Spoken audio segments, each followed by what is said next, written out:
Real Kumkum Bhagya में इस समय आ चुका है एक ऐसा धमाकेदार ट्विस्ट जिसे देखकर दर्शकों की धड़कनें तेज हो जाएंगी।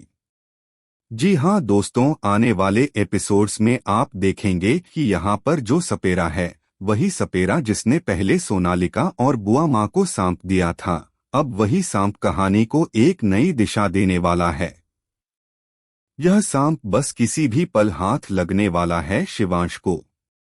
असल में होता कुछ यूं है कि सोनालिका चालाकी से उस जहरीले सांप को छोड़ देती है प्रार्थना के कमरे में। उसका इरादा साफ होता है, वह चाहती है कि सांप प्रार्थना को डस ले ताकि प्रार्थना उसकी और शिवांश की जिंदगी से हमेशा के लिए दूर हो जाए। और यह सब प्लान दरअसल बुआ माँ का होता है। जी हाँ, बुआ माँ पहले ही सोनालिका को समझा चुकी होती हैं कि उसे आज रात अपने कमरे में शिवांश को बुलाना है। बुआ माँ और सोनालिका को पूरा भरोसा होता है कि सब कुछ उनके प्लान के मुताबिक ही होगा। और सच में ऐसा ही होता है।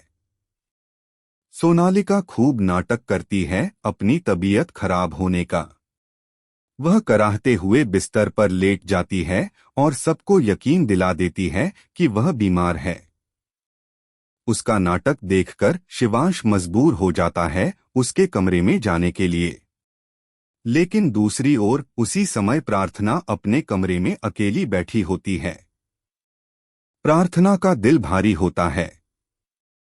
उसकी आंखों से आंसू रुकने का नाम ही नहीं लेते, क्योंकि उसे लग रहा होता है कि अब उसका शिवांश उससे हमेशा के लिए दूर जा रहा है।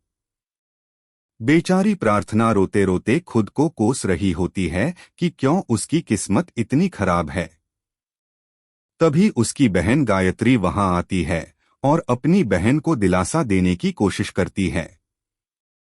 दोनों बहनें एक दूसरे से अपने दुख साझा कर ही रही होती हैं कि अचानक वही जहरीला सांप कमरे में रेंगता हुआ आ जाता है। यह सांप बहुत खतरनाक होता है, उसकी फुफकार से ही डर के मारे किसी की भी जान निकल जाए। सांप धीरे धीरे प्रार्थना की तरफ बढ़ने लगता है। यह देखकर गायत्री और प्रार्थना दोनों डर से चिल्लाती हैं और भागने की कोशिश करती हैं। तभी वहां एंट्री होती है शिवांश की। हिम्मत दिखाते हुए वह सीधा उस सांप की ओर बढ़ता है और उसे पकड़कर कमरे से बाहर फेंकने की कोशिश करता है। इसी बीच कहानी में आता है सबसे बड़ा ट्विस्ट। अचानक वही सपेरा घर के अंदर पहुंच जाता है। सपेरा जोर से आवाज लगाता है, मेरा सांप मुझे वापस कर दो। मैं उससे कुछ नहीं करवाना चाहता। यह सुनकर सब चौंक जाते हैं। तभी शिवांश गुस्से में पूछता है, मतलब तुम इससे क्या करवाना चाहते थे? तुम यहाँ आए ही क्यों थे? सपेरा कांपते हुए सच उगल देता है। वह बताता है कि एक बूढ़ी औरत ने उससे कहा था कि यह सांप लेकर जाओ और किसी खास को डसवा दो। यहीं पर सारा राज खुल जाता है।